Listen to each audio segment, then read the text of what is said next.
the code that we started at last week. In fact, I'm going to skip over this bit and redo it. Right guys, we're going to carry on with the code that we ended up with at the end of last week, and where we got to is we'd taken this structure. We've got a structure with 5 members with 2 supports.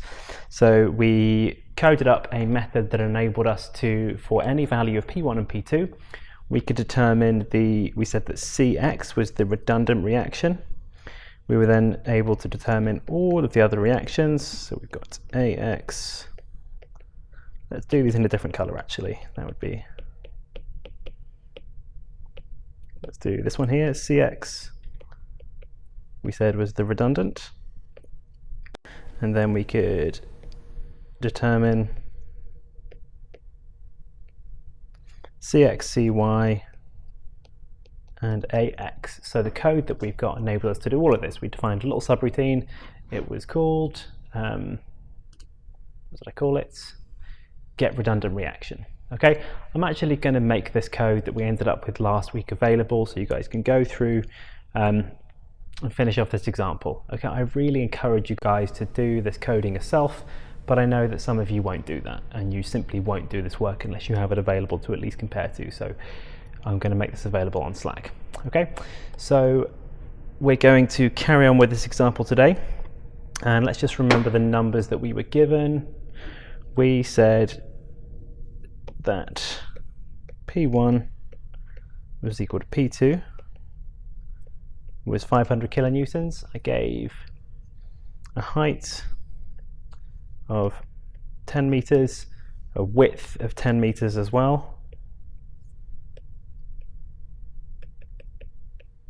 and I said that the modulus of elasticity was 180 gigapascals,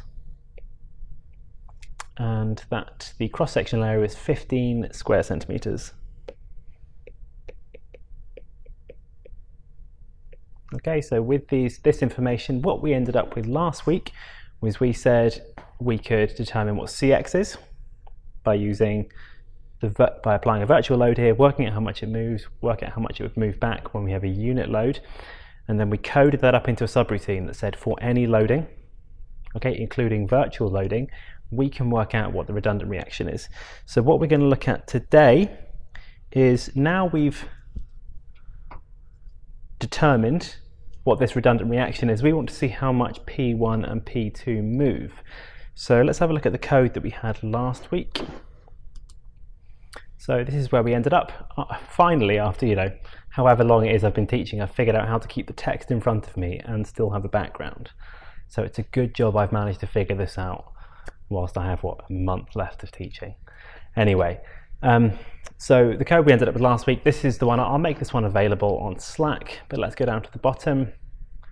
I'm just going to zoom in a little bit actually, so it's a little bit easier to see. So we ended up with this bit here, which is, there's a lot of extra information here.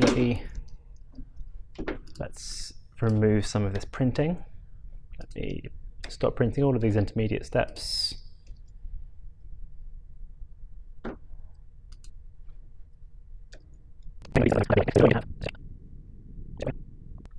Oh, I don't think I haven't shown you guys this bit yet. So this is what we're going to go on to today. Okay, I am showing you guys the wrong code here. Here we go. Let me just pause 1 second. I'm going to check I'm showing you guys the right code. Okay, this was the code we ended up with last week. I've just gone through and compared another example that I happen to have. So this is this is what we would have ended up with last week. Okay, so I'm going to make this available, and we're going to hopefully end up with the code that I just showed you guys. So what we've got here, we've got constants at the beginning, some geometry information, define the free body diagram, define some things to help me print things out, method of joints, something that helps me print forces out, and then this bit was the bit that we really spent time working out. This was a way to determine what the redundant reaction is on this structure due to any loading, including virtual loading. And the reason we can do that is because our forces that we apply are in a dictionary.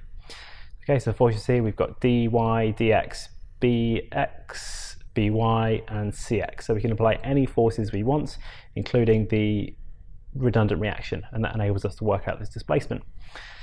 So what we're going to do now is we're going to determine the displacement of nodes, let me go back, the displacement of nodes B and C when we've got the redundant reaction here. So let's just check what we have. This line of code here, let me just run everything so everything's working.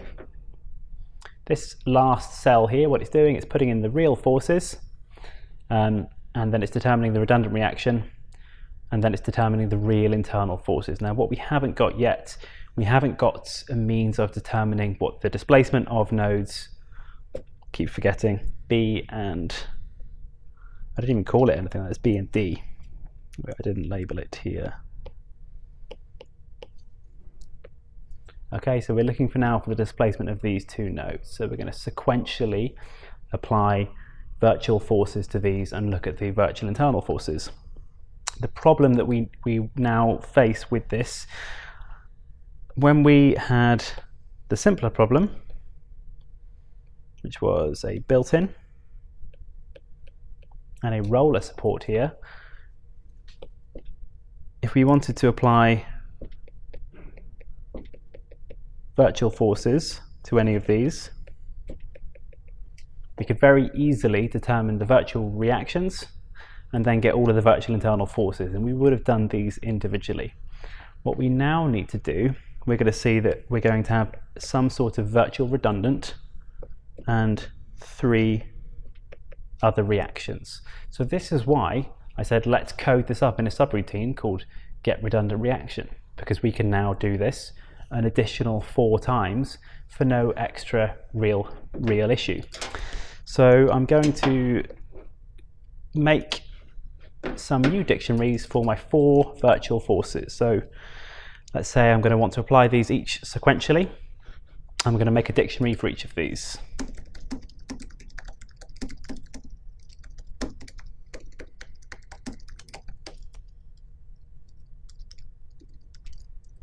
I've put this in a slightly funny order. So the order of things in a dictionary doesn't really matter because it is an unordered data collection. But I'm going to make this dx, dy, bx, by, cx, and I'm going to set them all to be equal to 0.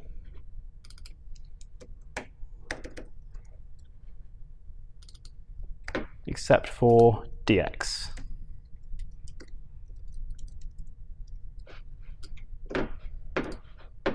We need to have 4 of these, so let me delete that.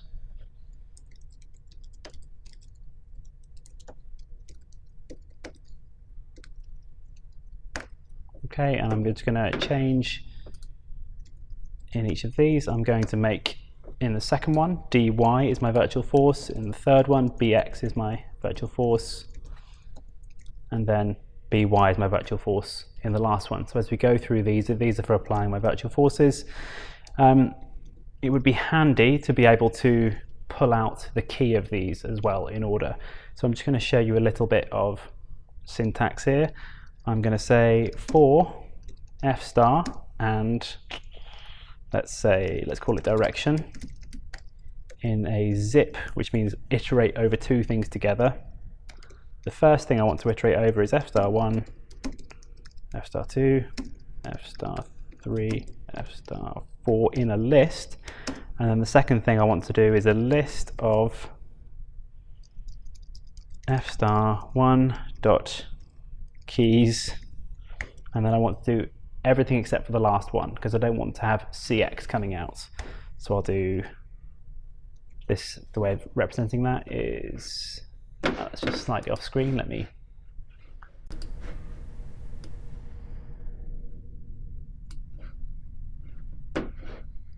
bugger, it's because I've changed around my screen a little bit today. Let me just do this. I'm going to break that line. Okay, so I want to go from the start, so nothing there, and all the way to the end and not including the end. So what that's going to give me, I can say print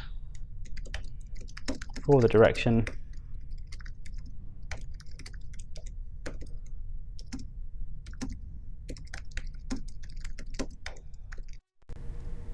this should work. Let's give this a go. There we go. So for the direction, this is just my way of showing you what this syntax does, okay? So it allows me to iterate over, it's shown me my own error here, but it allows me to iterate over these dictionaries one by one and pull out the name of the bit that's changing. So let me change these to ones. That was my own stupid mistake. Let's say silly, not stupid. Okay, so we've now got these, I'm now just iterating over each of those virtual loadings, and what the output of anything I want to do in here is going to be the displacement in that direction. So remember that to get the displacement, say if I'm looking for the displacement here, then I can remember that the equation that's going to help me is the sum of external virtual work is equal to the sum of internal virtual work. So the external virtual work is going to be equal to F star multiplied by the real displacement, which is what I want. And that's going to be equal to the sum of all of the internal virtual forces due to F star multiplied by the real extensions of each of those members due to the actual applied load, which in our case is P2 and P1 up there. So we already have this DL. DL was calculated up here. Okay, so we've already got DL. What we now need to just have is this virtual internal force, and we're going to say that F is just 1. Okay, so we're going to, well, we have said F is equal to 1 because it's the ones in this set of dictionaries. So what we need to do is work out those internal forces. So the first step is to determine the redundant virtual reaction.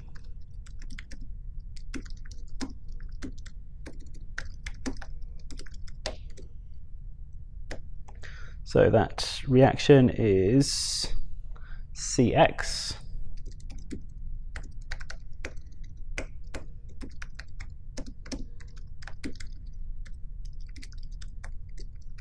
so because as I'm going through here it's just taking this whole dictionary, I can then look at my redundant reaction. I'm just going to print this out just to check they're all sensible.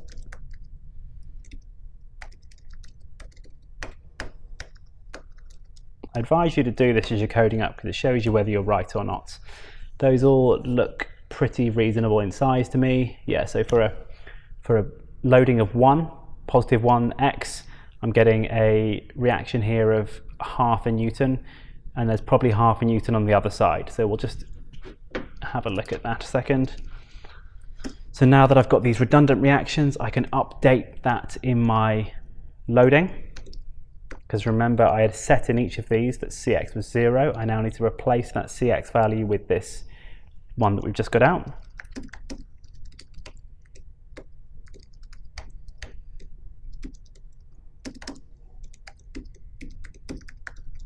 And now that we've got this, we can then determine the actual reactions on the structure.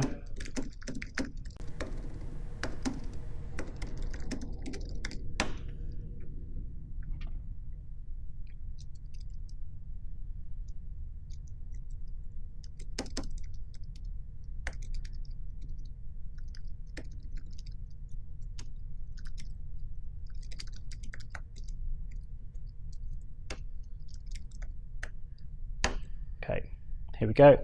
Yeah, so as I thought, when we have this virtual reaction of half a Newton, we've also got a virtual reaction of half a Newton here. So those both add up to 1 Newton, which is the virtual loading. Here we've got total x direction forces of 0, total y direction forces of -1. We've got a virtual loading of 1 in this direction. Okay, so this is for my 4 virtual loadings. These are my 4 virtual reactions. So we've got those. I'm just going to make it a little bit clearer up here.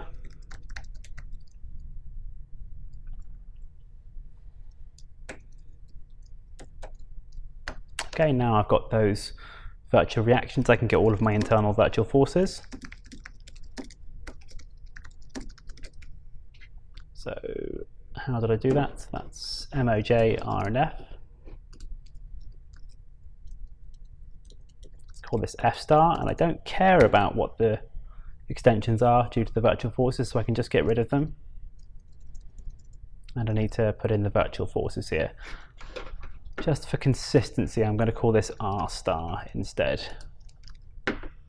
Okay, so that gives me all of my internal virtual forces. Remember now I need to take these internal virtual forces and multiply them by the real extensions from earlier.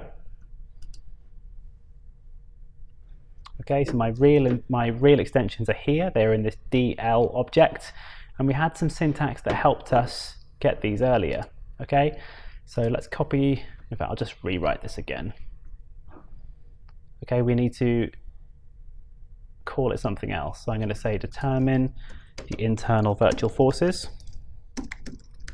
Sorry, determine the internal virtual energy. And so that's equal to the internal virtual force multiplied by the real extension. So I'll say UI star. It's going to be a dictionary. And let's say it's key.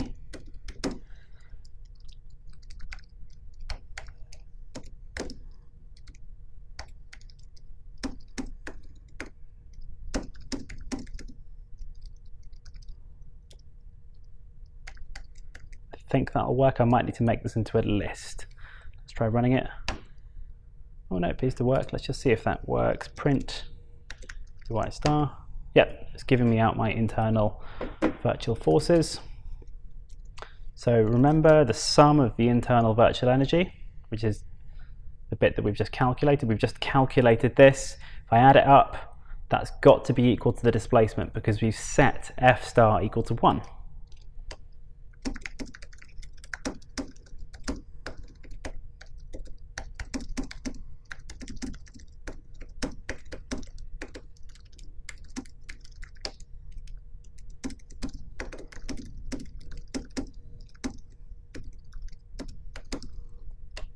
Okay, so we're now going to take those internal forces and add them up. So the displacement is equal to the sum of UI star dot values. And I should be able to print this out.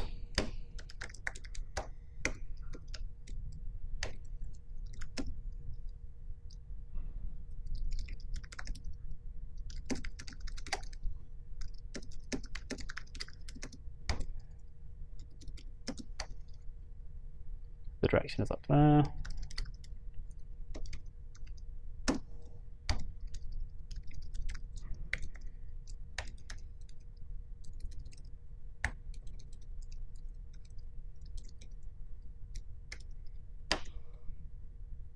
Okay, so it's giving me the displacement. I'm still printing out this virtual force, I don't need that.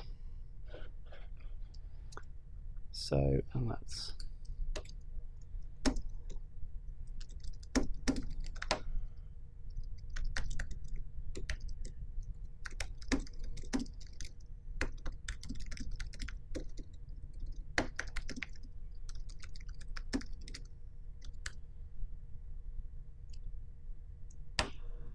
here we go. So that's now determined the actual displacement of the structure because of those real loadings. Now we've got no real way of checking these answers at present because this is a problem that I just made up, but we can think about how we can check this problem. So if I have a structure that looks like this, that's built in, then we can rely on the symmetry of the structure. So if I've got P2 and P1 on there, if P1 is equal to 0 and P2 is equal to something else, neither of these should move horizontally because we've got symmetric loading and a symmetric loading on a symmetric structure, so it should only move vertically. So what I'm going to do, because at the moment we can see that dx does move in the x direction. Okay, so we're going to change that and we're going to see if we can change the loading up here. I'm going to set P1 is equal to 0, which means I get rid of that horizontal force. If I run this here, it changes those internal forces, changes those internal extensions, and if I run up this, here we go. I get no displacements of either node in the x direction. Okay, I still get a displacement in the y direction. B moves down more than D does. Okay, we've got the structure and we've determined the displacements due to the real loading now. Okay, I sort of rattled through that kind of quickly because I want you guys to be writing this code and looking at each step how they go. I don't want you to be sitting here writing down notes with this. I want you guys to sort of follow these examples and see where we get to. Okay, so I'm going to delete this cell. That's the only new cell I put in actually. This one is one that was pre-existing. I'm going to then share this with you guys, and I would like you guys to take this, have a look at it, see if you can think of a better way of doing it, and see, just check that you get the same answers as me, basically. And if you're happy with that, then you guys should be set for one further comprehensive example, which is going to come out on Thursday, based on the really complicated looking structure in the notes.